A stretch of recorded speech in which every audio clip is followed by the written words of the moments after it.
Class 10 math के अंतर्गत मैं सुनील सर आपका स्वागत करता हूं। आज अध्याय 10 को हम लोग पढ़ेंगे, जिसका नाम होगा वृत्त, जिसको अंग्रेजी में हम लोग कहते हैं सर्कल। सबसे पहले महत्वपूर्ण सूत्र और परिभाषाएं। देखिए, पहला है कि वृत्त की स्पर्श रेखा स्पर्श बिंदु से जाने वाली रेखा पर लंब होती है।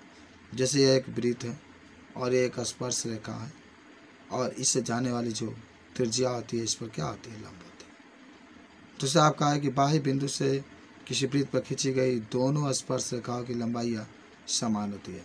जैसे यह एक वृत्त है, बाहर एक बिंदु है, इससे इस पर एक स्पर्श रेखा खींचा गया, फिर यहाँ पे एक स्पर्श रेखा खींचा गया, तो दोनों यहाँ से इसकी लंबाई और यहाँ से इसकी लंबाई दोनों समान होती है। तीसरा है कि वृत्त के अंदर स्थित किसी बिंदु से जाने वाली वृत्त पर कोई स्पर्श रेखा नहीं खींच सकता। ये वृत्त है, इसके अंदर कोई बिंदु है, तो इससे हम लोग कोई स्पर्श रेखा नहीं खींच सकते। हम इसलिए नहीं खींच सकते हैं क्योंकि जो वृत्त के अंदर है वह स्पर्श का मतलब होता है कि एक ही बिंदु पर स्पर्श करे, और वृत्त के अंदर दो बिंदु पर स्पर्श करता है। 4 नंबर जो आपकी है, वृत्त पर स्थित किसी बिंदु से वृत्त पर और केवल एक स्पर्श रेखा खींच सकते हैं। कोई वृत्त है, इस वृत्त पर केवल एक स्पर्श रेखा हम लोग खींच सकते हैं अगर वृत्त पर स्थित कोई बिंदु है तो। 5 नंबर है कि वृत्त के बाहर स्थित किसी बिंदु से जाने वाले वृत्त पर दो और केवल दो स्पर्श रेखा खींच सकते हैं। ये वृत्त है, बाहर कोई बिंदु है, इससे आप दो स्पर्श रेखा खींच सकते हैं। तो ये कुछ कहानियाँ थी इसकी जो हम लोग जाना।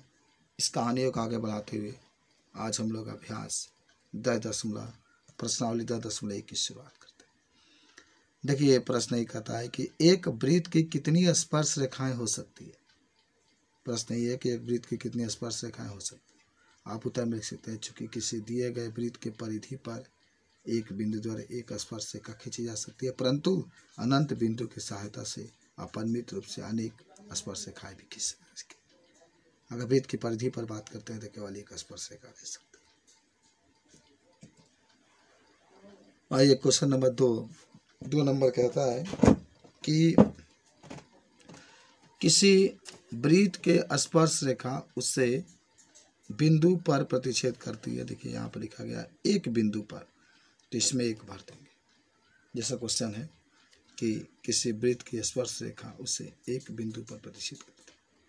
दूसरा है वृत्त की दो बिंदुओं पर प्रतिच्छेद करने वाली रेखा को छेदक रेखा। जैसे एक वृत्त है, यहाँ पर चित्र बनाएगा। देखिए, ये एक वृत्त है, दो बिंदु पर स्पर्श करता है, तो इसे छेदक रेखा। तीसरा है कि एक वृत्त की दो समांतर स्पर्श रेखाएं होती है। देखिए, एक वृत्त है, दो समांतर, या ऐसे खींचिए कैसे भी, दो समांतर स्पर्श रेखा होती है। समझिए। और 4 नंबर है कि वृत्त तथा उसकी स्पर्श रेखा के उभयनिष्ठ बिंदु को स्पर्श बिंदु कहते हैं। ये वृत्त है, स्पर्श रेखा है, जहाँ पर दोनों मिले उसको स्पर्श बिंदु कहते हैं। कुछ ये क्वेश्चन थे जो कि बहुत ही आसान थे, हम लोग इसको बता सकते हैं। क्वेश्चन नंबर जरा देखिए 3 नंबर है, और 3 नंबर क्वेश्चन जो आपके सामने बहुत ही ईजी है। कहता है कि 5 सेंटीमीटर त्रिज्या वाले एक वृत्त के बिंदु P पर स्पर्श रेखा PQ केंद्र O से जाने वाली एक रेखा से बिंदु Q पर इस प्रकार मिलती है कि OQ का मान 12 सेंटीमीटर है, तो PQ की लंबाई बताइए। जरा देखिए, समझिए बात को। यह एक वृत्त है, इसका केंद्र O है, और इसकी त्रिज्या देखिए OP होगा 5 सेंटीमीटर, और ये PQ है, और ये OQ है। अच्छा देखिए, यहाँ पर 90 अंश का कोण बनता है, तो आप कर्ण का वर्ग बराबर लंब का वर्ग प्लस आधार का वर्ग समकोण त्रिभुज। ये कर्ण क्या है, OQ है, OQ बराबर PQ का वर्ग प्लस OP का वर्ग। OP का मान 5 दिया है, भर दीजिए। PQ नहीं मालूम है, उसे लिखते हैं, और OR तो मालूम है OQ 12, इसका स्क्वायर 5 का वर्ग 25, PQ का स्क्वायर 144।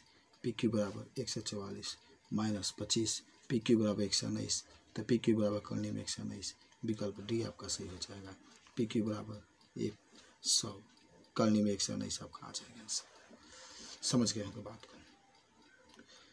उसके बाद से प्रश्न 4 होता है, एक वृत्त खींचिए और एक ही, अब ज़रा ध्यान से समझिएगा प्रश्न को। कहता है कि एक वृत्त खींचिए और एक ही एक ही दी गई रेखा के समांतर दो ऐसी रेखाएं खींचिए, उनमें से एक स्पर्श रेखा हो तथा दूसरी छेदक रेखा। चाहे देखिए ये वृत्त हो गया, ये एक रेखा दी गई है, इसके ही समांतर दो रेखाएं खींचना है। चलो एक ये रेखा खींच दी छेदक रेखा और एक ये रेखा खींच दी स्पर्श रेखा। यहाँ से वृत्त के स्पर्श करता हुआ बाहर बाहर निकल जाएगा तो स्पर्श रेखा, और जब इसके अंदर दो बिंदु पर काटेगा तो छेदक रेखा काटे। समझ गए होंगे। तो ये बहुत ही आसान चैप्टर था, और इसके बाद से एक इसके बारे में कुछ हम लोग लिख भी सकते हैं कि पहला माना वृत्त के केंद्र ओ से कोई त्रिज्या लेकर एक वृत्त खींचा, और वृत्त के बाहर कुछ दूरी लेकर एक रेखा ए बी खींचा, और पहला ए बी के समांतर दो अन्य रेखाएं खींचिए जो ए बी पर लंब है, अर्थात ए बी लंब पी एम और ए डी लंब, ये बता सकते। उसके बाद से हम लोग कल पढ़ेंगे नेक्स्ट।